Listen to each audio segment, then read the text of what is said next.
जड़ कर्म चेतन बंधकारु, कर्म के अवसान का कह कर स्वरूप यथार्थ जग का, जो किया उपकार है उसके लिए जिन वाणी माँ को वंदना शत बार है, वंदना शत बार है, वंदना शत बार है।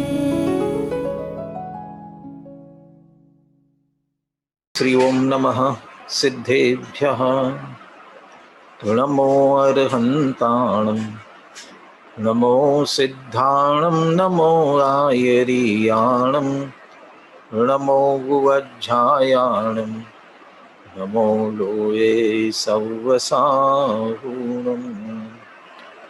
मंगलम भगवान वीरो, मंगलम गौतमो गणी, मंगलम कुंद कुंदाद्यो, जैन धर्मोस्तु मंगलम।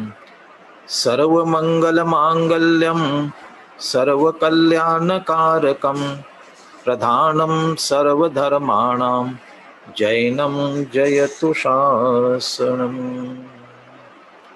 वंदितु सर्वसिद्धे ध्रुवमचलमनोवमं गतिं पत्ते, वोच्छामि समय पाहुर नमो सूय केवली वणियम्। नमः समय साराय स्वानुभूत्या चकासते, चित्स्वभावाय भावाय सर्वभावान्तरच्छिदे। अनंत धर्मणस्तत्त्वं पश्यन्ति प्रत्यगात्मनः, अनेकान्तमयी मूर्तिर्नित्यमेव प्रकाशताम्। सार समय सार का आचार्य कुंद कुंद देव विरचित समय सार परमागम और उस पर आचार्य अमृत चंद्रकृत आत्मख्याति टीका। कल अपन ने 13वीं गाथा पर चर्चा की थी, जो निश्चय सम्यक दर्शन का स्वरूप कहने वाली गाथा। भूतार्थ से जाने हुए नवतत्व सम्यक्त्व है, साथ ही भूतार्थ से जानना है तो जानने के उपाय और कौन से हैं, ऐसे जो प्रमाण नए निक्षेप, उनकी भूतार्थता उनकी अभूतार्थता, उनकी चर्चा की। और साथ में उन साधनों में भी एक शुद्ध आत्मा, एक जीव तत्व ही प्रकाशमान है और वही वास्तव में भूतार्थ है। जो हमारा प्रयोजन पूर्ण करने वाला ऐसा शुद्धात्मा है, उस शुद्धात्मा को जानने का उपाय, उसको सर्वंक शब्द दिया था। सबका सारभूत निकाल करके रखने वाला यदि कोई है तो शुद्ध नय है। साध्य से पहले साधन को जानना जरूरी होता है। महात्मा गांधी भी कहा करते थे, साध्य शुद्धि के लिए साधन शुद्धि भी आवश्यक है। साधन की शुद्धि होती तभी साध्य की शुद्धि होती है। जिस शुद्धात्मा को लक्ष्य करना है वह शुद्ध है, तो उसका साधन, उसको विषय बनाने वाला नय भी निश्चित रूप से शुद्ध होता है। वो शुद्ध नय, जिसे 11वीं गाथा में भूतार्थ कहा, और उसी के द्वारा जाना हुआ नव तत्व वह सम्यक दर्शन है, बात कही। इसलिए अब शुद्ध नय क्या है, इसकी चर्चा यहाँ करने जा रहे हैं। यहाँ पर उत्थानिका गद्य में न लिखते हुए एक कलश के रूप में उस 14वीं गाथा की उत्थानिका ली जा रही है। इसलिए पहले अपन वह कलश देखते हैं जो इसकी उत्थानिका स्वरूप है। ये कलश भी बहुत अच्छा मार्मिक है।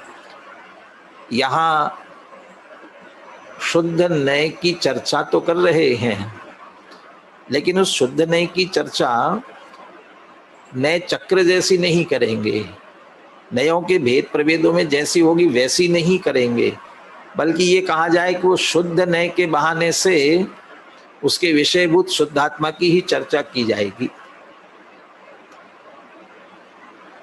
ऐसे शुद्धात्मा का जो विषय बनाता है वह शुद्ध नए है। नए चक्र में तो ये कहा जाएगा कि शुद्ध नए कौन सा, कि शुद्ध नए से आत्मा ऐसा जानने में आता है। यहाँ शुद्ध नए किसे कहते हैं, कि ऐसे शुद्धात्मा को विषय बनाने वाला। तो इस बहाने से उस शुद्ध आत्मा का ही निरूपण, एकत्व विभक्त आत्मा का ही निरूपण कलश में भी और अगली गाथा में भी करने जा रहे हैं। इस दृष्टि से कलश और गाथा दोनों ही मार्मिक हैं। मैं पहले ही बता दूं, अगली गाथा अपने को टीका सहित पूर्ण करनी है, इसलिए 5-7 मिनट थोड़ा ऊपर हो जाए तो धैर्य बना करके रखना। पहले ही मैंने इसलिए बता दिया कि समय हो जाता है तो आकुलता होने लगती है, इसलिए थोड़ा धैर्य बना के रखना। अधिक समय हो जाए तो भी धैर्य पूर्वक सुनना समझने का प्रयास करना। चलिए 10वां कलश का मैं पाठ कर रहा हूं। आत्म स्वभावम परभाव भिन्नम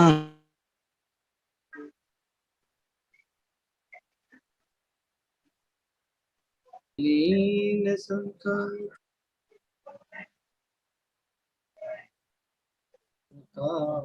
देती। अंतिम चरण है शुद्ध नया अभ्युदेति। शुद्ध नए का उदय होता है, शुद्ध नए प्रकट होता है, उदित होता है। कहाँ? अगली गाथा में।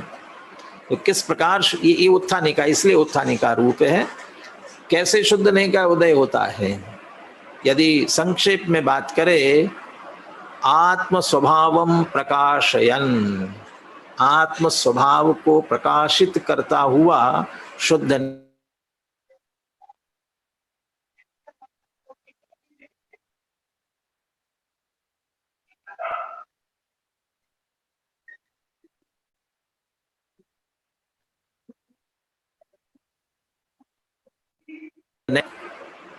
द्रव्य गुण पर्यायात्मक, भेदा भेदात्मक, अनेकांतात्मक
अंकुर जी,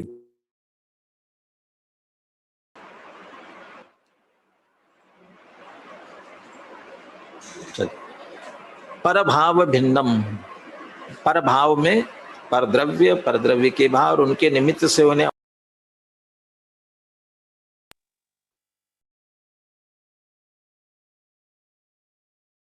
इसका पाठ भी करना। हाँ चलिए, हाँ थोड़ा डिस्टर्ब हुआ, इसलिए पुनः हम कलश का पाठ करते हैं। पुनः उनके लिए जिन जो सुन पाए होंगे, ये तो जो अभी नए सिरे से सुन रहे उनके लिए तो ये 10वां कलश 14वीं गाथा के उत्थानी का स्वरूप है। मैं कलश का पाठ करता हूँ। आत्म स्वभावम परभाव भिन्नम आपूर्णमाद्यंत विमोक्तमेकम विलीन संकल्प विकल्प जालम प्रकाशयन शुद्ध नयो देति। शुद्ध नय का उदय होता है। कैसे होता है शुद्ध नय का उदय?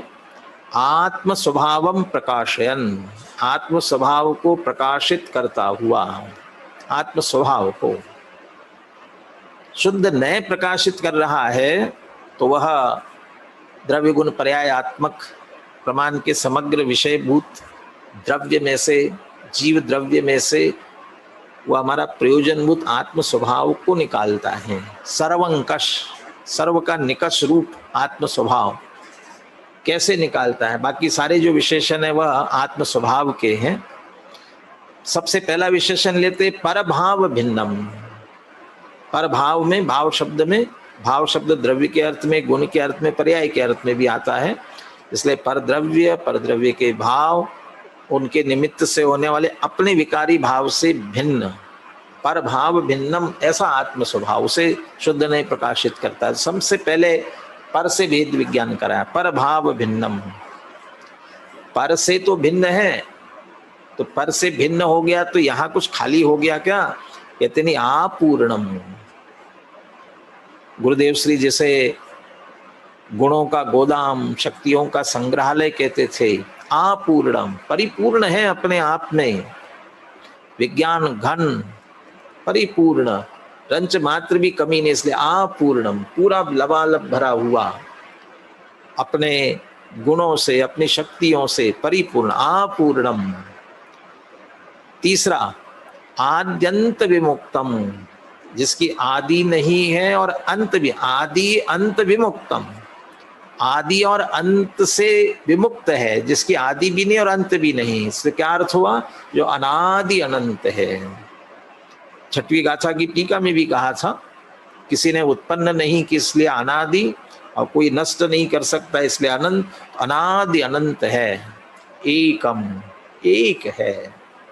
भले ही अनंत गुण हो, उन सबको धारण किए हुए वो द्रव्य, वो एकम, एक है। आत्म स्वभाव परभाव से भिन्न, अपने आप में परिपूर्ण, अनादि अनंत, एक, ऐसे आत्म स्वभाव को तो उसको प्रकाशित करना है ना। कौन प्रकाशित करेगा? कि शुद्ध ने प्रकाशित करता है। विलीन संकल्प विकल्प जालम, सारे संकल्प और विकल्प के जालों को विलीन करता हुआ, लय करता हुआ, प्रकाशयन शुद्ध नया विदेती, ऐसे आत्म स्वभाव को प्रकाशित करता हुआ शुद्ध नय उदित होता है। विलीन संकल्प विकल्प जालम, संकल्प विकल्प के जाल को शांत करता हुआ। कितने ही भव बीत चुके संकल्प विकल्पों में, जिया कब तक उलझेगा संसार विजल्पों में। तो शुद्ध नय ही ऐसा है, सारे संकल्प विकल्पों को विलीन कर देता है। इसके माध्यम से जिस शुद्धात्मा की बात की है, वह हमारा शुद्ध आत्मा स्वचतुष्टयात्मक है, परिपूर्ण है। वो कैसे स्वचतुष्टयात्मक है और संकल्प विकल्प का क्या विशेष अर्थ है, इसकी चर्चा अपन करते हुए कलश की चर्चा पूर्ण करेंगे। उससे पहले एक बार कलश का पद्यानुवाद के साथ में पाठ कर लेते हैं। कलश का पाठ। आत्मा स्वभावम परभाव भिन्न, मा पूर्ण माद्यंत विमुक्त मेकम।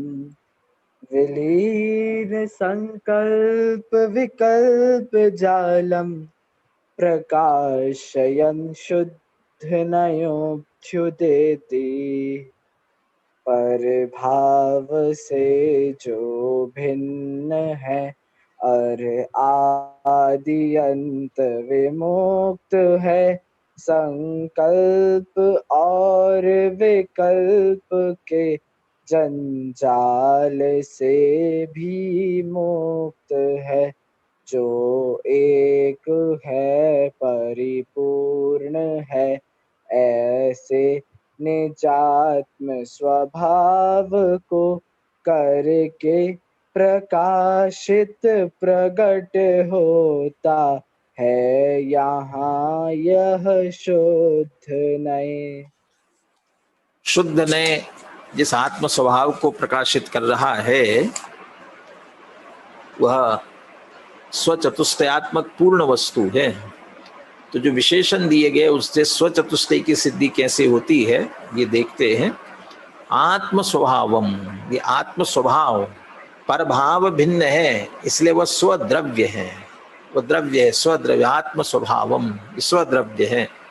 आपूर्णम, अपने आप में परिपूर्ण है। असंख्यात प्रदेशी, अभेद, अखंड, वह स्वक्षेत्र, आपूर्णम स्वक्षेत्र है। आद्यंत विमुक्तम, अनादि अनंत, ये उसका स्वकाल है। और एकम, ये स्वभाव है, भाव की अपेक्षा अनंत गुणों का भेद व अनेकता और एक पना व स्वभाव। जो दृष्टि के विषय की बात आती है जिसमें न द्रव्ये न खंडियामी, न क्षेत्रे न खंडियामी, न काले न खंडियामी, न भावे न खंडियामी, अखंड सविशुद्ध ज्ञान मात्र भावोस्मि, तो वह द्रव्य क्षेत्र काल भाव की अपेक्षा से वह शुद्ध नहीं का विषयभूत शुद्धात्मा इस कलश के माध्यम से भी स्पष्ट किया हुआ है। संकल्प और विकल्प शब्द आया। मोटे तौर पर हम संकल्प ये समझते हैं कि मैं ऐसे करूंगा, मैंने ये करने का संकल्प किया है, हमारा भी कल संकल्प दिवस आ रहा है, हम ऐसा करेंगे। और फिर जो करने का हमने संकल्प किया है उसके फिर विकल्प हमें चलते रहते हैं। तो मोटे तौर पर हम ऐसा समझते हैं, परंतु यहाँ विशिष्ट अर्थ है संकल्प और विकल्प का। क्या है संकल्प किसे कहते हैं, विकल्प किसे कहते हैं? देखिए, द्रव्य कर्म, भाव कर्म, नो कर्म आदि पुद्गल द्रव्यों में अपनत्व स्थापित करना, उसका नाम संकल्प है। मैं समझ, ये मैं हूँ, और ये जो मैं समझता हूँ अपने आप के, मैं पने अनुभव करता हूँ, इसमें क्या क्या है? ये शरीर आदि नो कर्म है। मेरे जो कुछ भी भाग्य पुण्य पाप जो कुछ भी कर्म है, द्रव्य कर्म, वो है। मोह राग द्वेष आदि भाव है, ये सभी है ना। और इन सबको मिलजुल करके मैं अपना ये करता हूँ, इसी का नाम संकल्प। ये मैं हूँ, इस तरह से विपरीत मान्यता जो हमारी चल रही है उसका नाम संकल्प। देहादि में एकत्व बुद्धि, उसका नाम संकल्प। और विकल्प किसे कहते हैं? ज्ञेयों के भेद से ज्ञान में भेद ज्ञात होना, इसको सुधारना भूल गए।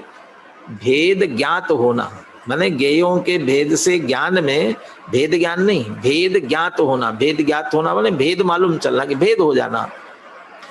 जैसे अभी मैं यहाँ बैठे बैठे ये कहूँ, ये समय सार का ज्ञान, ये माइक का ज्ञान, ये हमारे पीपीटी का ज्ञान, ये ऐसे जो हम ज्ञान में भेद कर रहे हैं, तो ज्ञान में तो ज्ञान ज्ञान है, लेकिन ज्ञेयों के भेद से ज्ञान में ये भेद पड़ते जाना। और इसीलिए हमारे चित्त में भी राग द्वेष की उत्पत्ति होती भेद करने से। हम सामान्य ज्ञान ज्ञान ज्ञान जाने तो राग द्वेष नहीं हो सकता।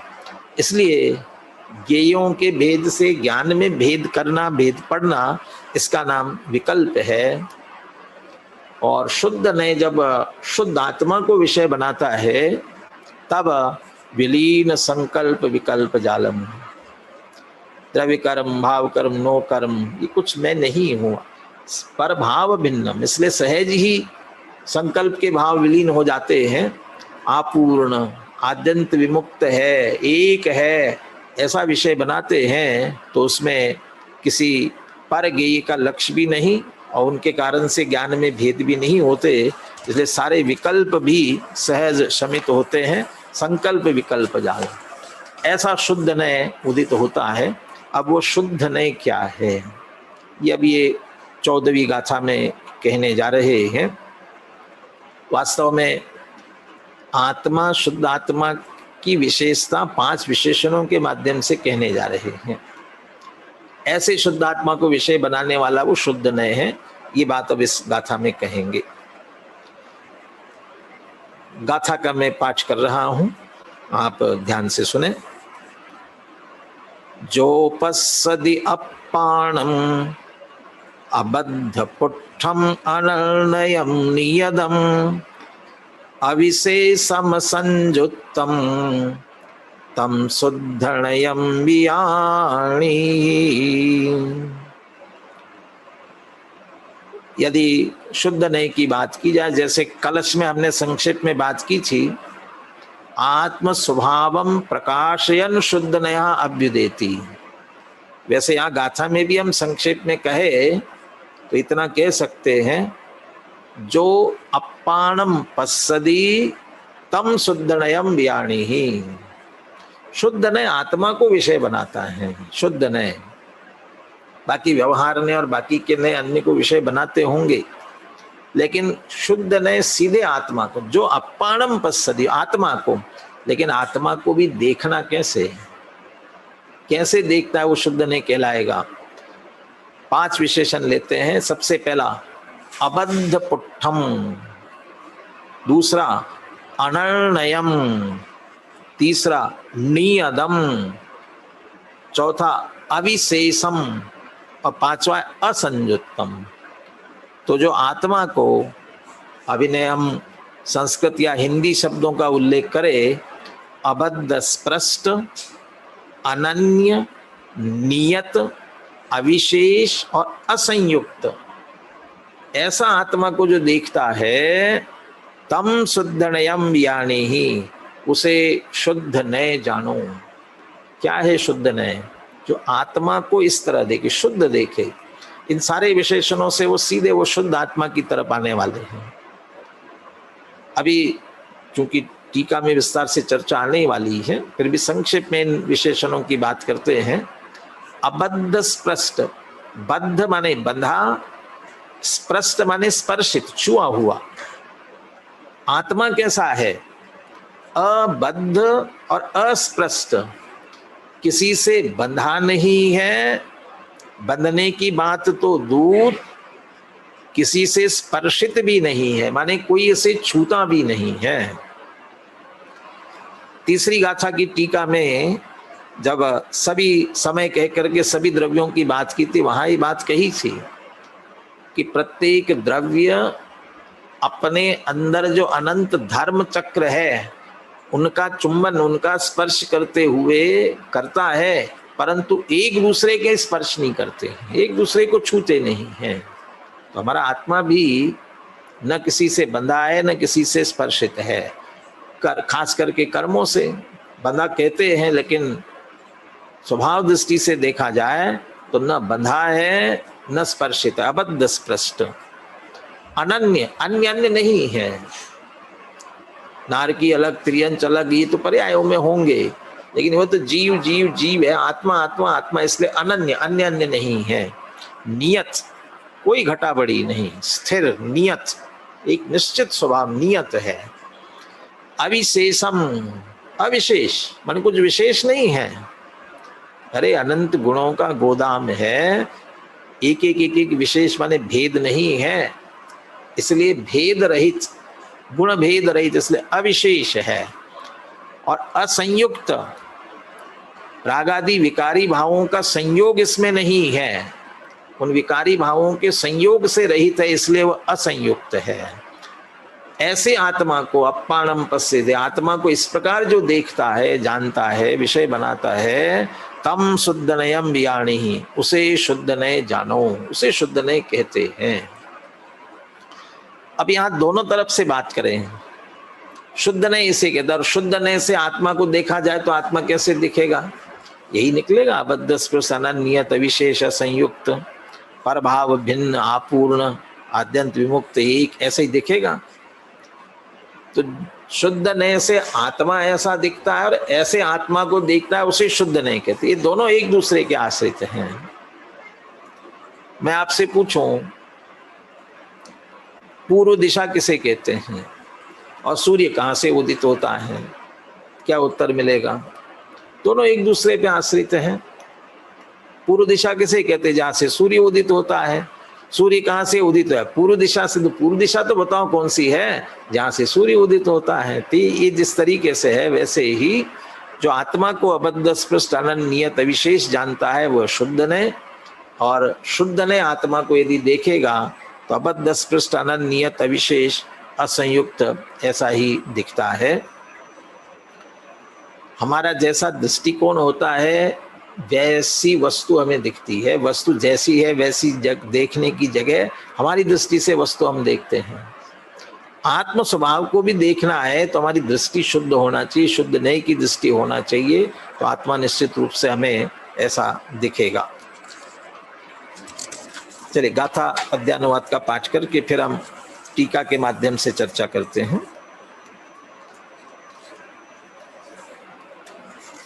उपसदयपाणम् अबद्धपुट्ठम् अनन्यं नियतम् अविशेषमसंजुत्तम् तमसुद्धरणयं वियाणिः अबद्धपुट्ठ अनन्यनियत अविशेष जाने आत्म को संयोग विरहित भी कहे, जो शुद्ध नहीं उसको कहे। आचार्य अमृतचंद्र इन 5 ही विशेषणों को दृष्टांत के माध्यम से स्पष्ट करेंगे और इसमें दोनों पक्ष लेंगे, व्यवहार की दृष्टि से कैसा है और शुद्ध नय की दृष्टि से कैसा है, दोनों की चर्चा लेंगे।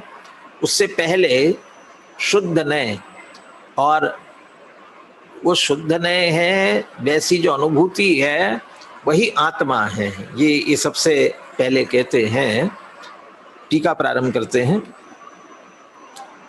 या खलु अबद्ध स्पृष्टस्य अनन्यस्य नियतस्य अविशेषस्य असंयुक्तस्य च आत्मनः अनुभूति स शुद्ध नयाः। सा तो अनुभूति आत्मा एव। संस्कृत में संक्षिप्त बात लिखी जाती है और संक्षिप्त करने के लिए समासिक शब्द बना दिया जाता है, और जब समासिक एक साथ शब्द लेते हैं तो अंत में विभक्ति लगा दी जाती है। तो यहाँ अमृतचंद्र आचार्य ऐसा कर सकते थे कि अबद्ध स्पृष्ट अनन्य नियत अविशेष असंयुक्त ये सब एक साथ लेकर के अंत में कहते ऐसे आत्मा का जो अनुभव है वह शुद्ध नहीं है, लेकिन यहाँ एक एक के साथ विशेषण लगाया। अबद्ध स्पृष्टस्य अनन्यस्य नियतस्य। ऐसा क्यों? क्योंकि एक एक विशेषण से भी हम ऐसा कह सकते हैं, अबद्ध स्पृष्टस्य आत्मना अनुभूति स शुद्ध नयाः। माने एक विशेषण भी उसी शुद्ध आत्मा तक पहुंचाने वाला है। अबद्ध स्पृष्ट कहेंगे वो शुद्ध आत्मा ही है। बाकी समग्रता की अपेक्षा 5 विशेषण दिए तो हर एक में विभक्ति लगा दी। तो अबद्ध स्पृष्ट अनन्य नियत अविशेष और असंयुक्त ऐसे आत्मा की जो अनुभूति है वो शुद्ध है। अब यहाँ जो अनुभूति शब्द है, यदि नए की तरफ से ही हम देखें, नए चूंकि वह श्रुत ज्ञान का अंश होता है, तो अनुभूति का अर्थ हम लेंगे जानना, आत्मा को इस तरह जानना, इसका नाम शुद्ध नय। और ऐसा जब निर्णय करते हैं उसी समय श्रद्धा उसमें अहम करती है कि यही मैं हूं, और जब श्रद्धा अहम करती है उस समय स्थिरता होती है, वह भी अनुभूति कहलाती है। तो वह सब शुद्ध नय के अंतर्गत सम्मिलित हो जाते हैं, और ऐसी जो अनुभूति है वह आत्मा है। यहाँ 2 विवक्षा। वह जो अनुभूति पर्याय रूप होने पर भी अपने को आत्मरूप अनुभव कर रही है, इसलिए आत्मा है, और वह अनुभूति रूप पर्याय आत्मा से कोई अलग नहीं है, इसलिए अनुभूति वह आत्मा है। दूसरा, अनुभूति में जितना आया वास्तव में उतना ही आत्मा है। वो पीछे भी 6वें कलश में जब सम्यक निश्चय सम्यक दर्शन की बात की थी, वहां भी ये कहा था, सम्यक दर्शनम एतदेव नियमात आत्मा च तावाणयम्। जिस शुद्धात्मा ने निकाल कर शुद्ध आत्मा रखा और जिसका दर्शन सम्यक दर्शन है, यदि उतना ही आत्मा है, क्योंकि हमारा प्रयोजनभूत आत्मा उतना ही है ना, इसलिए कहते सात अनुभूति आत्मा एवं, ऐसी जो अनुभूति वह आत्मा ही है। 6वीं गाथा में ना दो जो सो दुसो, जो ज्ञात वह तो वही है, जो ज्ञानियों के अनुभव में आ रहा है जैसा, बस वो वैसा आत्मा वही आत्मा है। इसलिए अनुभूति वह आत्मा ही है। इति आत्मा एकः एव प्रद्योतते। जब शुद्ध नय से हम देखते हैं, अब ये 5 विशेषण भी 5 विशेषणों के रूप में नहीं, 5 भेदों के रूप में नहीं आते ख्याल में। इन विशेषणों से जिस शुद्धात्मा को लक्ष्य बनाया बस एक आत्मा ही प्रद्योत। इसलिए आप 5 विषय, अबद्ध स्पष्ट कहने पर वही आत्मा, ऐसा नहीं कि अबद्ध स्पष्ट कहने से कोई दूसरा आत्मा, अनन्य कहने से कोई दूसरा आत्मा, ऐसा नहीं है, वही आत्मा। इसलिए वो एक आत्मा ही प्रकाशमान होता है और एक आत्मा को प्रकाशित करने वाला वह शुद्ध नय। इति आत्मा एका एव प्रद्योतते। अब यहां शिष्य प्रश्न करता है, आप तो बात बड़ी बड़ी कर रहे हैं, अबद्ध स्पष्ट अनन्यत अविशेष असंयुक्त, और ऐसे आत्मा की अनुभूति वह शुद्ध नय, ऐसे आत्मा की अनुभूति हो कैसे सकती है? क्योंकि आत्मा तो कर्मों से बंधा हुआ है, नर नारकादि पर्याय रूप है, रागादि से संयोग वाला है, कैसे अनुभूति हो सकती है? ये प्रश्न कर रहा है। कथम यथोदितस्य आत्मना अनुभूति इति चेत। जैसा आप अबद्ध स्पष्ट आदि विशेषण सहित कह रहे हैं, ऐसे आत्मा की अनुभूति कैसे हो सकती है? तो कैसे हो सकती है, यहां वो कथम शब्द में विधि पूछने की जगह शंका में ये संभव कैसे है, कथम कैसे संभव है होना? ये तो इसके विरुद्ध विषय हमें ख्याल में आ रहा है, विषय बन रहा है, तो ऐसे आत्मा कैसे दृष्टि में आ सकता है? यथोदितस्य, जैसा ऊपर कहा अबद्ध स्पष्ट आदि विशेषण वाला, ऐसे आत्मा की अनुभूति कैसे हो सकती है? इति चेत। इति चेत शब्द जो है, ऐसा कोई पूछे, ये न्याय की शैली में। अब उसका उत्तर देते हैं।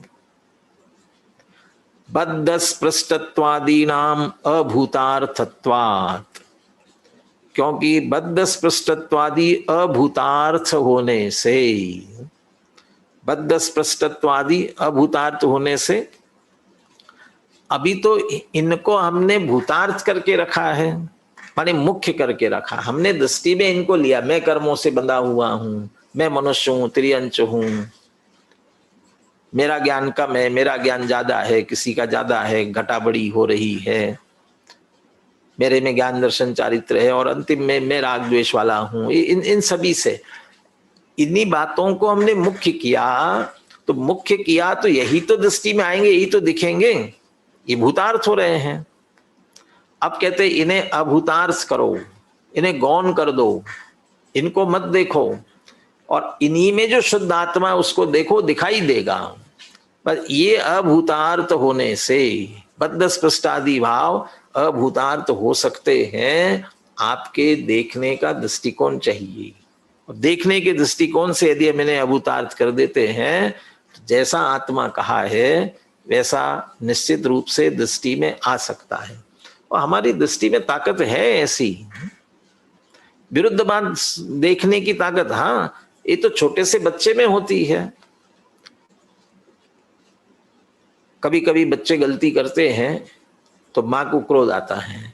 अब माँ को क्रोध आता है तो माँ गुस्से में आकर के बच्चे से कहती है, चल हट, दूर हो जा मेरे से। बहुत नाराज होती है, दूर करती है। बच्चा फिर माँ के पास आता है तो बहुत गुस्सा कर, दूर हो जा, बिल्कुल मेरे पास मत आना। अत्यंत क्रोधित होकर के कह रही है, तो भी बच्चा आकर के माँ से चिपकता है। तो बच्चे को गुस्सा दिख नहीं रहा है माँ का, कि गुस्सा तो दिख रहा है, लेकिन गुस्से के पीछे माँ की ममता भी दिख रही है, ये मेरी माँ है। और भले ही अभी क्रोध हो रही है, गुस्सा कितनी भी हो रही है, लेकिन मेरे प्रति उसे बहुत ममता है। तो वो क्रोध के पीछे जो माँ की हृदय में ममता है वो देख लेता है, इसलिए माँ से चिपकता है क्रोध। आप लोग थोड़ा सा आंख बदल करके देखो, आपके पास नहीं आएगा। तो माँ के क्रोध के पीछे ममता वो देख लेता है। क्रोध को गौण करके ममता देखना एक बालक जानता है। तो हम यहाँ जो संयोग आदि है, अशुद्धता है, कर्म से बंधा हुआ है, इन बातों को गौण नहीं कर सकते, अभूतार्थ नहीं कर सकते। तो अभूतार्थ होते हैं, हो सकते हैं, और इन्हें हमें अभूतार्थ माने गौण कर देंगे तो निश्चित रूप से अबद्ध स्पृष्ट ऐसे आत्मा की अनुभूति होती है। कर्मों से बंधे हैं तो हम ऐसा कैसे हो सकते हैं, तो ऐसे कैसे हो सकते, तो कभी कर्म से रहित होंगे ही नहीं। जैसा लौकिक में हमेशा हम उदाहरण देते हैं, जब ये देश परतंत्र था तब लोकमान्य तिलक ने नारा दिया था ना, स्वतंत्रता हमारा जन्म सिद्ध अधिकार है, हम लेकर रहेंगे। अरे तो परतंत्र हो, लेकिन ये नहीं, स्वतंत्रता हमारा अधिकार है।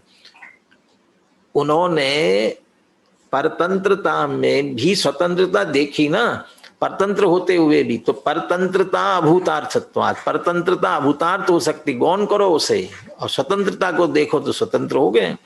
ऐसे ही इन बातों को अभूतार्थ कर देते हैं तो अबद्ध स्पृष्ट आदि आत्मा की अनुभूति हो सकती है।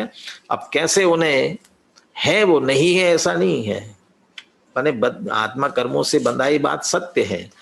इन्हीं बातों को अब दृष्टांत सहित है भी और फिर उन्हें गौण भी करना है, और गौण करके देखते हैं तो वह आत्मा वैसा निश्चित रूप से दृष्टि में आता है। इसकी बात करते हैं, एक एक विशेषण की बात करते हैं। सबसे पहले अबद्ध स्पृष्ट, हर एक के लिए अमृतचंद्र आचार्य ने बहुत मार्मिक दृष्टांत दिया है। यहाँ अबद्ध स्पृष्ट को समझाने के लिए कमल के पत्ते का, कमलिनी पत्र, कमल के पत्ते का उदाहरण बनाया। मूल से ही अपन देखते हैं। यथा खलु बिसिनी पत्रस्य सलिल निमग्नस्य सलिल स्पृष्टत्व पर्यायेन अनुभूयमानतायां सलिल स्पृष्टत्वं भूतार्थम अपि एकांततः सलिल अस्पृश्यम विसिनी पत्र स्वभावम उपेत्य अनुभूयमानतायाम अभूतार्थम।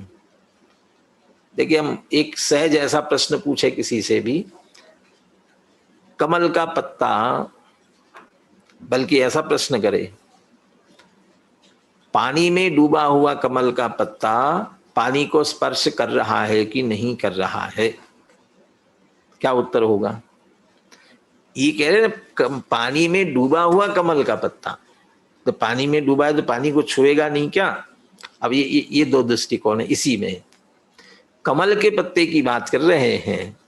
वैसे कमल का एक नाम होता है जलज, कमल का एक नाम जलज। और जलज किसे कहते हैं? जो जल में जन्म लेता है, जल में उत्पन्न होता है। तो जल में उत्पन्न हुआ, उसके पत्ते कहाँ होंगे? पानी में तो होंगे ना। फिर भी कह रहे हैं पहले बहिर्दृष्टि लेते हैं, बाहर से देखेंगे तो वो पानी में डूबा हुआ है, फिर उसका दृष्टिकोण बदल करके उसे देखते हैं। यथा खलु बिसिनी पत्रस्य सलिल निमग्नस्य, जैसे वास्तव में कमलिनी का पत्र है, कमल का पत्ता है जो कि पानी में डूबा हुआ है, तब उसे सलिल स्पृष्टत्व पर्यायेन अनुभूयमानतायाम, वो पानी का स्पर्श कर रहा है ना, ये उसकी अभी अवस्था दिख रही है। उस अवस्था से देखने पर या अनुभव करने से मतलब जानने पर, जब हम इस दृष्टि से उसे देख रहे हैं तब सलिल स्पृष्टत्वम भूतार्थम, वो पानी में है, पानी का स्पर्श कर रहा है, ये बात ठीक है, सारी दुनिया को दिख रही है। लेकिन अंदर की बात जानो। क्या जानो? अपी, यहाँ जो अपी शब्द आ रहे हैं ये अधिकतर टोडरमल जी के परंतु हैं। जैसे टोडरमल जी एक बात कहते हैं परंतु, अब परंतु कहते तो बिल्कुल उससे दूसरी बात आती है। ऐसे ही हम बहिर्दृष्टि से देखें कि कमल का पत्ता पानी में डूबा है और पानी का स्पर्श कर रही, बात भूतार्थ सही है, परंतु ऐसा होने पर भी, अपि ऐसा होने पर भी एकांततः सलिल अस्पृश्यम विसनी पत्र स्वभावम उपेत्य, कहते आप कमल के पत्ते के उपेत्य माने समीप जाकर के, उसके स्वभाव के समीप जाकर के देखो। समीप जाने का मतलब ये नहीं है कि पानी में उतरो, पानी में डुबकी लगाओ और कमल के पत्ते के पास में जाकर देखो, इसका मतलब नहीं है। उसके स्वभाव को दृष्टि में मुख्य करो। कैसा स्वभाव होता है? कमल के पत्ते का स्वभाव होता है पानी को स्पर्श नहीं करने का। सलिल अस्पृश्यम, सलिल माने जल, पानी, पानी को नहीं छूता है। आपने देखा होगा उस पर यदि पानी की बूंद पड़ भी जाए तो बिल्कुल अलग रहती है, मोती जैसी चमकती रहती है, तो वो छू नहीं रही, उससे गीला नहीं कर सकते हो आप। कमल के पत्ते को गीला करेगी ही नहीं वह। ऐसा ही उसमें रूखा स्वभाव होता है इस तरह का, पानी का स्पर्श उसे होता ही नहीं। पानी में रहते हुए भी पानी से बिल्कुल अछूता, ही उसका स्वभाव है। तो उसके स्वभाव के समीप जाकर यदि हम देखते हैं तो पानी को छू ही नहीं रहा है। तो पानी को छूता है, पानी से स्पर्शित है, ये बात झूठी है। ये दृष्टिकोण बदलकर जैसे देखा, अब सिद्धांत आत्मा पर घटित करते हैं। ये इसमें जो दृष्टांत वैभव है उसमें जो चित्र बने हुए वो चित्र भी यहाँ दिया हुआ है। एक तरफ कमल का पत्र है, देखिए कमल के पत्र पर पानी की बूंद भी दिखाई है। वो पानी की बूंद ऐसी ऊपर ऊपर तैरती है, उसके छूती नहीं है। छूने का मतलब गीला करना चाहिए ना, लेकिन कमल का पत्ता गीला नहीं होता है। ऐसे ही ये कर्म दिखाए गए हैं, शरीर है, कर्म है, ये छू नहीं रहे आत्मा को। आत्मा उसके बीच बिल्कुल अबद्ध स्पष्ट है। देखिए मूल शब्दों अमृतचंद्राचार्य के शब्दों में,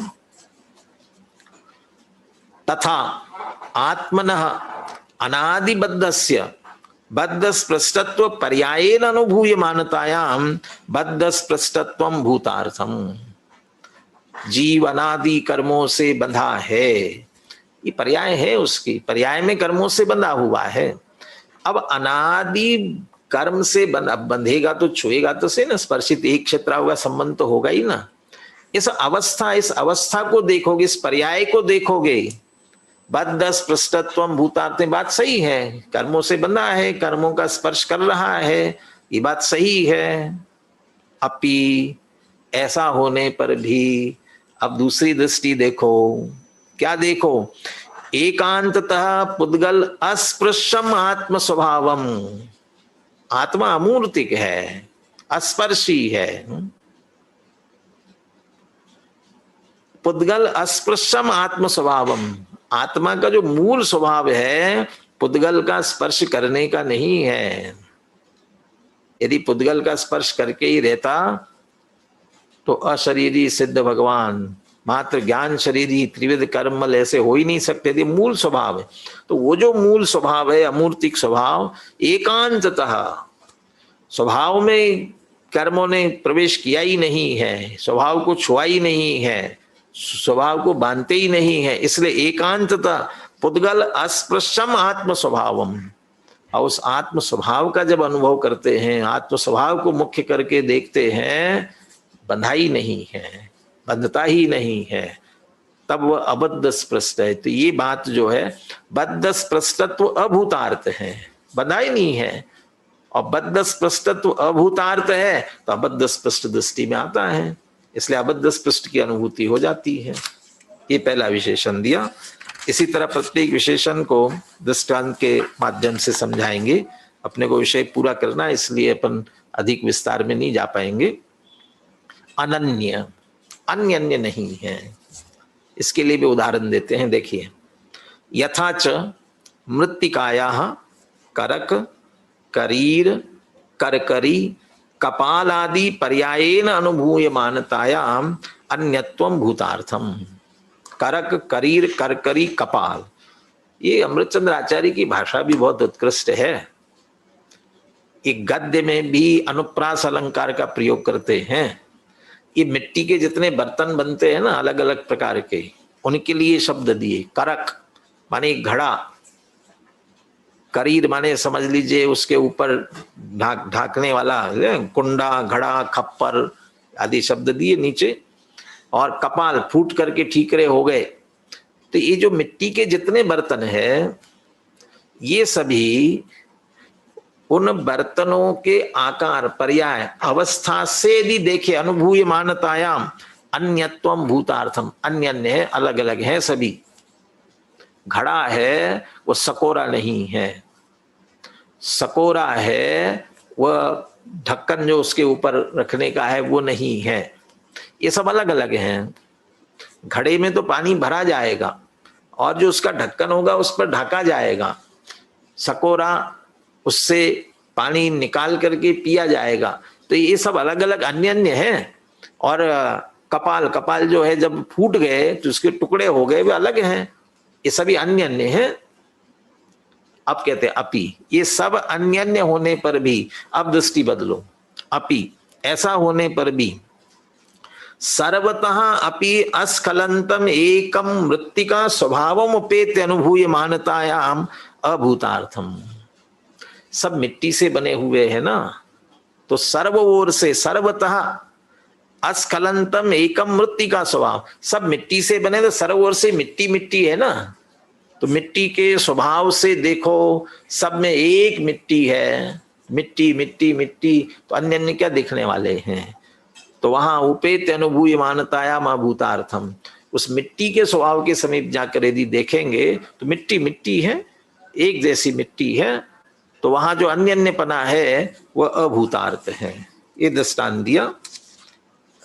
इसका भी चित्र बना हुआ है, नीचे कुमार ने अलग अलग मिट्टी के बर्तन बनाए हुए हैं, ये सब अलग अलग दिख रहे हैं, लेकिन यदि इन सबको एक मिट्टी रूप देखा जाए, मिट्टी भी बीचों बीच रखी है, बस एक मिट्टी, सब मिट्टी ही है।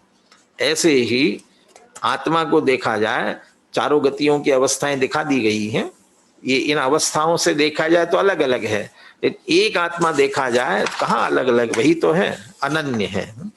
देखिए सिद्धांत, तथा आत्मनः नारकादि, नर शब्द तो नहीं है उसमें, नारकादि पर्याय न अनुभूय मानतायाम अन्यत्वम भूतार्थम, आत्मा के नर नारकादि माने मनुष्य है, त्रियंच है, देव है, नारकी है, ये जो चार गतियां होती है ना, ये चार गतियों रूप जो पर्याय है, अवस्थाएं हैं, इनकी अपेक्षा से अनुभव करेंगे तो अन्य अन्य है, देव है वो नारकी नहीं है, नारकी त्रियंच नहीं है, सब अलग अलग है, ये अन्यत्वम भूतार्थम, बराबर है, अन्य अन्य है सभी। अपि, ऐसा होने पर भी, अब दृष्टिकोण बदलो, सर्वतः अपि अस्खलंतम एकम आत्म स्वभावम उपेत्य अनुभूय मानतायाम, आप तो बाहर की अवस्थाएं देख रहे हो, उन सब में तो एक आत्मा है ना, एक आत्म स्वभाव का अनुभव करेंगे, तो आत्मा आत्मा है, और आत्मा देखेंगे या अन्य दिखेंगे नहीं, कौन नारकी, कौन तिर्यंच, कौन मनुष्य, आत्मा आत्मा है। तो एक आत्मा के उस सब में भले ही चला गया, लेकिन आत्मपना उसने नहीं छोड़ा, अस्खलित, ऐसा जो आत्म स्वभाव है उसको, या समीप जाकर के का अर्थ ही है कि उसको दृष्टि में मुख्य करो, उस ओर से यदि हम देखते हैं, ये अंतर्दृष्टि है, नर नारकादि देखना है बहिर्दृष्टि है, ऐसा अंतर्दृष्टि से देखने पर नर नारकादि रूप नहीं दिखता, अन्य अन्य नहीं दिखता है, एक आत्मा है, इसलिए वह अनन्य है। ये अनन्य विशेषण हुआ। तीसरा विशेषण नियत, सब में कितना मार्मिक दृष्टांत दिए देखिए, यथाच वारिदे वृद्धि हानि पर्यायेन अनुभूय मानतायाम अनियतत्वम भूतार्थम, अपि नित्य व्यवस्थितम वारिदी स्वभावम उपेत्य अनुभूय मानतायाम अभूतार्थम। यथाच, और जैसे, वारिधे माने समुद्र, समुद्र घटता बढ़ता है क्या, समुद्र भी, नदी में बाढ़ आती है अनेकों बार, गंगा में, यमुना में ऐसी ऐसी बाढ़ आती है, गांव के गांव बह जाते हैं, ऐसे समुद्र में बाढ़ आ जाती होगी ना। और गर्मी के दिनों में नदी में पीने के लिए पानी नहीं होता है, बिल्कुल सूख जाती है, ऐसे समुद्र भी बिल्कुल सूख जाता होगा ना। नहीं ऐसा तो नहीं होता, लेकिन होता है, कह रहे हैं। वो जो वृद्धि हानि होती है ना, एक स्थिति में वृद्धि हानि होती है समुद्र में, किसमें, जिसको कहते हैं ज्वार भाटा, ज्वार और भाटा। पूर्णमासी के दिन ज्वार आता है, और ज्वार आता है तो पानी बिल्कुल उछलता हुआ दिखता है, किनारे से भी बाहर आता हुआ दिखता है। और जब अमावस के दिन भाटा होता है तो कितने, 1-1 किलोमीटर अंदर चला जाता है पानी, जैसे इसका घट गया हो पानी। तो ये लग रहा है ना, समुद्र पूर्णमासी के दिन बढ़ गया, अमावस के दिन घट गया, ऐसा दिख रहा है। ये अवस्था से देखा जाए, समुद्र को ज्वार भाटे रूप से, इस पर्याय से देखा जाए तो बिल्कुल नियत नहीं है।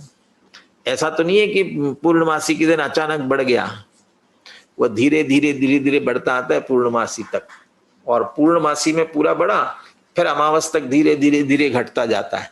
तो ये एक घटा बड़ी चलती रहती ना उसमें, तो कहाँ नियत है वहां। तो इस दृष्टि से देखे तो उसका अनियतपना होना ही बात भूतार्थ से सही है, यथार्थ ठीक है।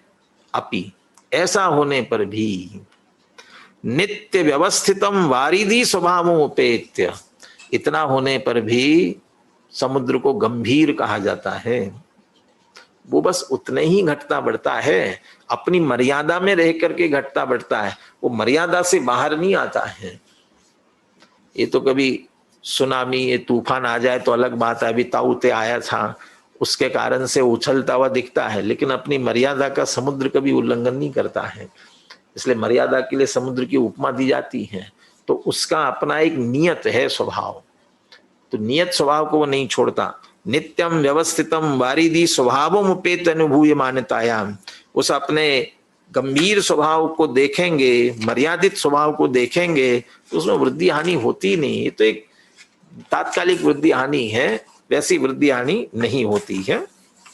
यही इसमें चित्र में भी दिखाया हुआ है, समुद्र ये उछल रहा है, ऐसा एक ऊपर उछलता हुआ दिखाया गया है और नीचे बिल्कुल शांत दिखाया हुआ है, दोनों दृष्टि से। ऐसे आत्मा में भी घटाबड़ी नहीं होती है, सिद्धांत पर घटित करते हैं। आत्मना वृद्धि हानि पर्यायेन अनुभूय मानतायाम अनियतत्वम भूतार्थम, आत्मा में ऐसी वृद्धि हानि हो रही है। निगोदिया जीव का ज्ञान सबसे कम, वहां से लेकर सर्वज्ञ भगवान का ज्ञान परिपूर्ण, देख ज्ञान की कितनी घटाबड़ी है। और वो तो केवली भगवान हो गए तो केवली हो गए हमेशा के लिए, परंतु बाकी तो चारों गतियों में घूमने वाला जीव संगी पंचेंद्री तक जाता है, यहाँ तक कि देव और नारकी में जाता है तो अवधि ज्ञान तक हो जाता है, और फिर वापस निगोद में चला जाता है तो पुनः एकेंद्री से हीन ज्ञान हो जाता है। तो घटाबड़ी चलती रहती है, परिणाम में घटाबड़ी होती रहती है, वृद्धि हानि चलती रहती है। और एक दूसरी वृद्धि हानि और अगुरु लघुत्व गुण की अपेक्षा, और ये सभी में चलती है। सिद्ध भगवान में भी ये अगुरु लघुत्व गुण की पर्याय के रूप में षटगुणी हानि वृद्धि होती है। एक बहुत बड़ा प्रकरण है, इसके लिए तो आप मूल से ही पढ़े, तो वो वृद्धि हानि भी होती है, प्रति समय चलती रहती है। ये जो वृद्धि हानि हो रही, इस रूप से यदि देखा जाए तो अनियत है आत्मा, कोई निश्चित नहीं, वृद्धि हानि होती रहती है, ये पर्याय में चल रही है। अपि ऐसा होने पर भी नित्य ये तो आत्म स्वभाव, वारिधि शब्द रह गया इसमें।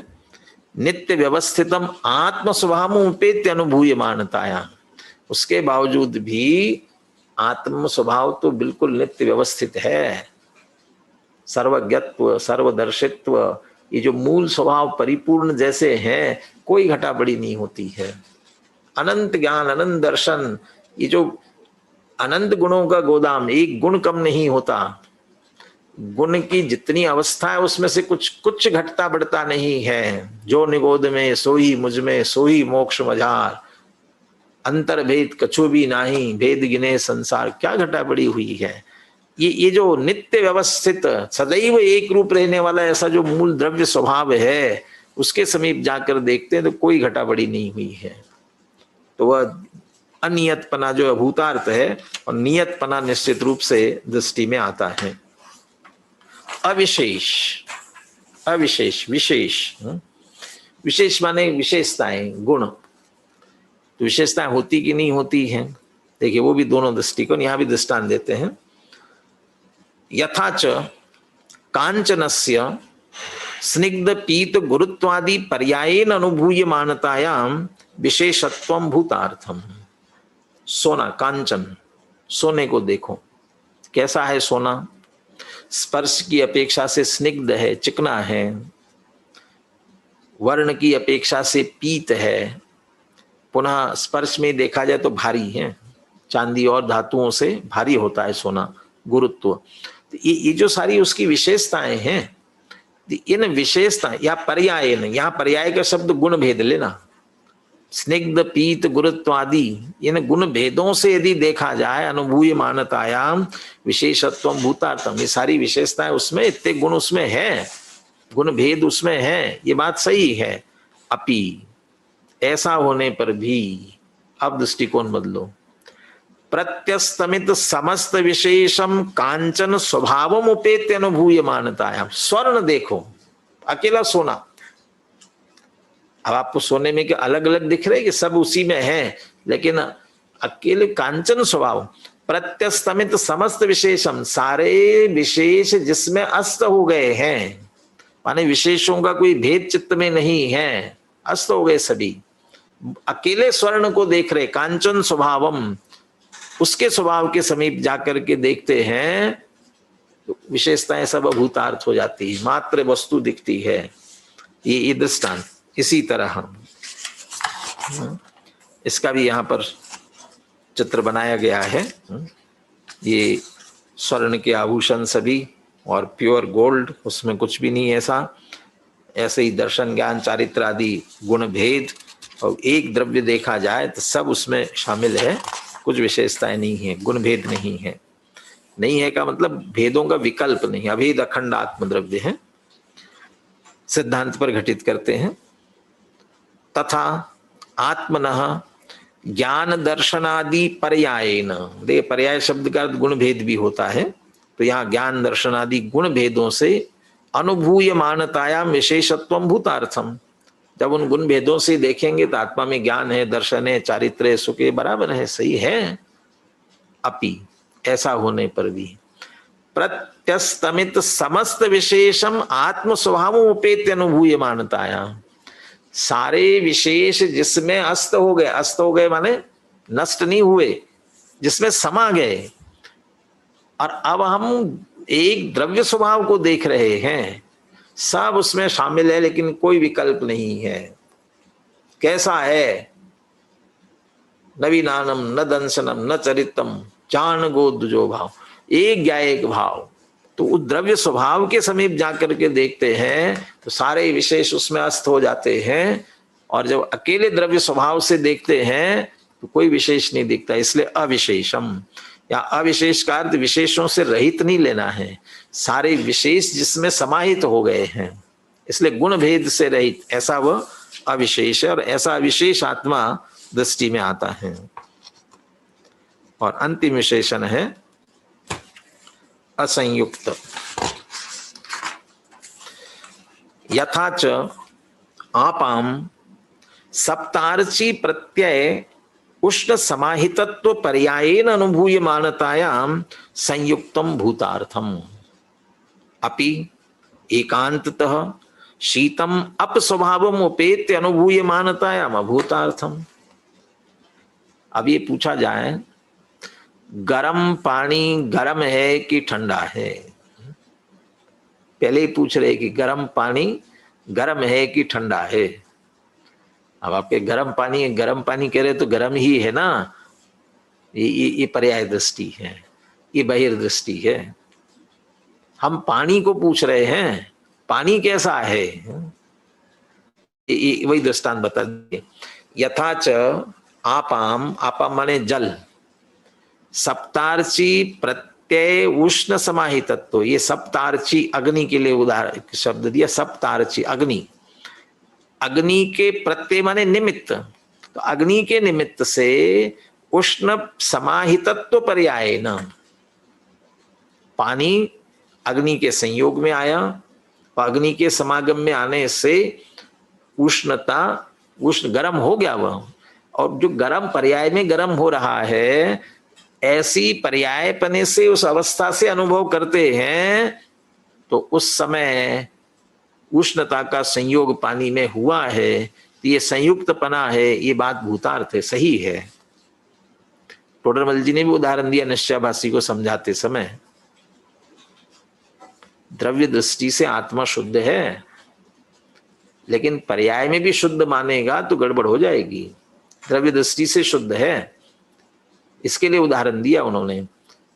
द्रव्य स्वभाव में राग नहीं है, लेकिन पर्याय में भी राग है, तो पर्याय में भी राग नहीं ऐसा समझ करके राग रहित अपने आप को मानेगा, मुझे बंध ही नहीं होता है, निर्बंध मानेगा, तो ये स्वच्छंदता है।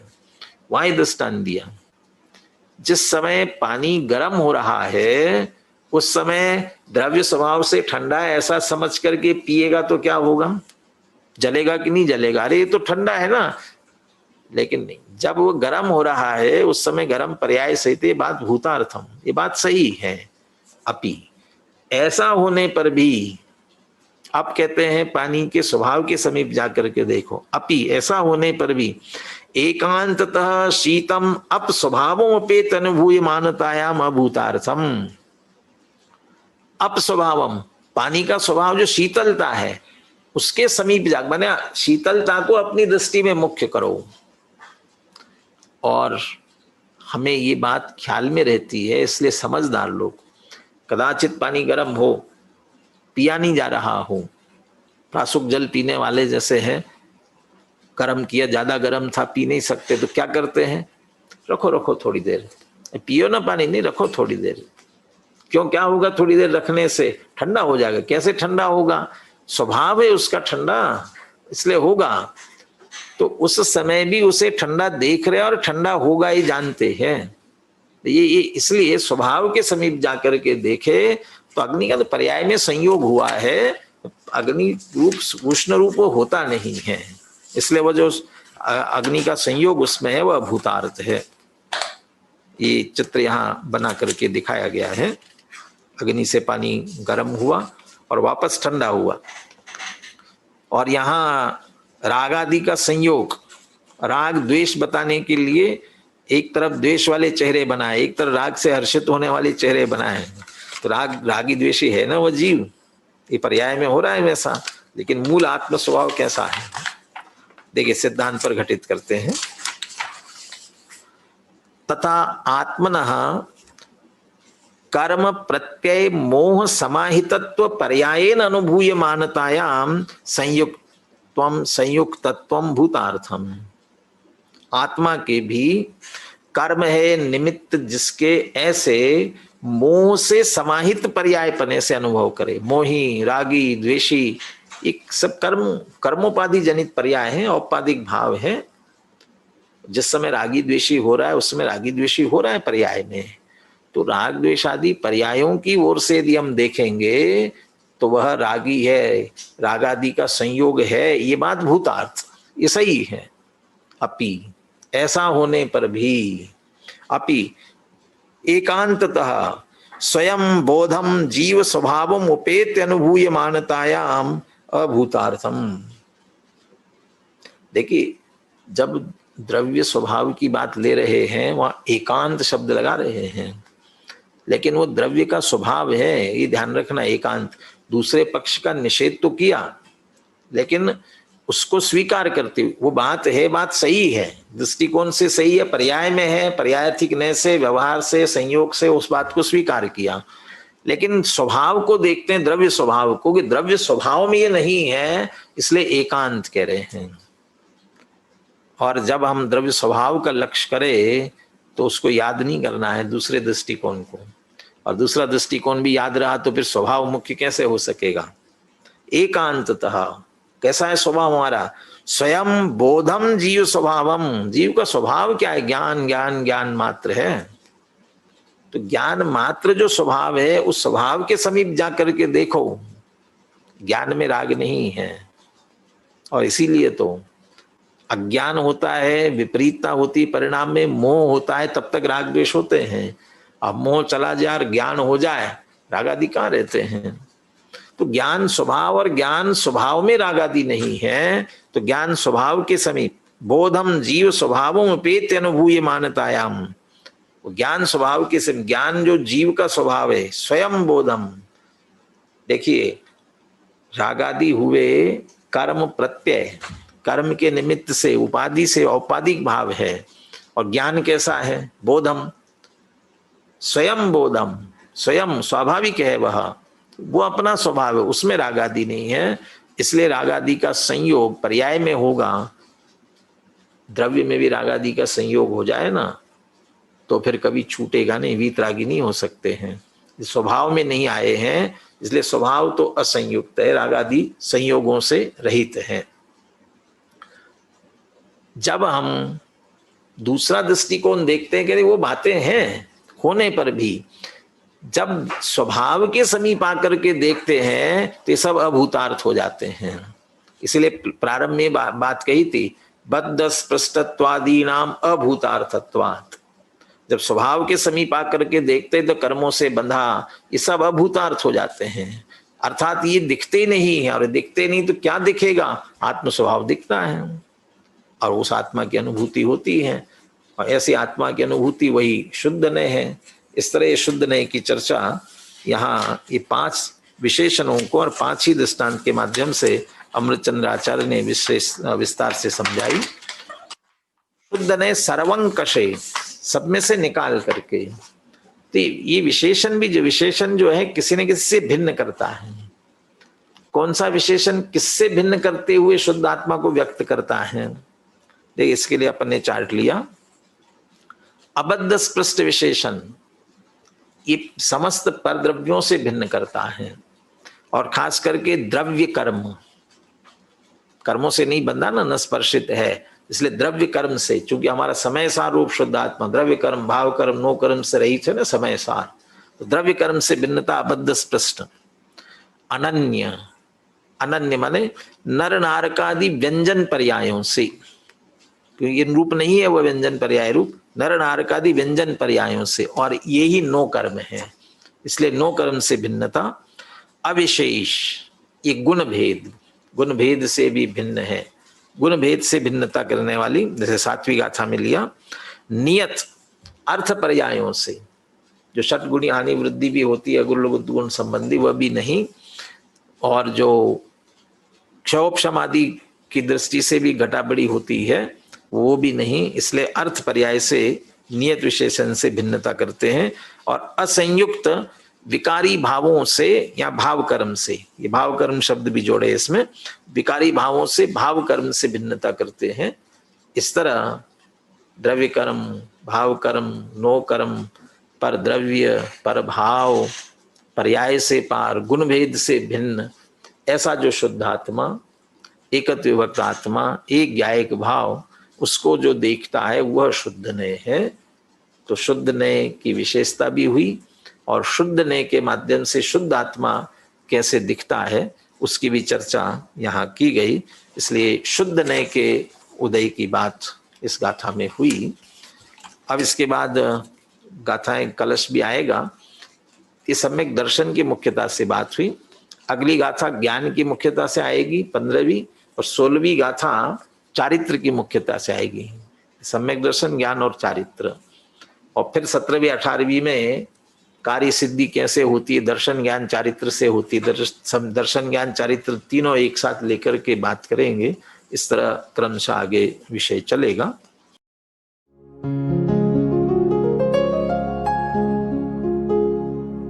निज निधि निज में बताए, यह अनंत उपकार है उसके लिए, जिन वाणी माँ को वंदना शत बार है, वंदना शत बार है, वंदना शत बार है।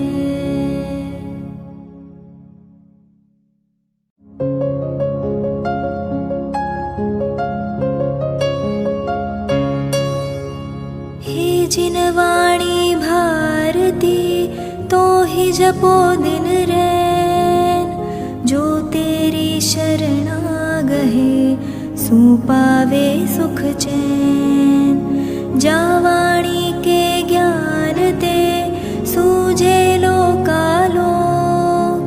सो वाणी मस्तक नवो, सदा देत हो ढो।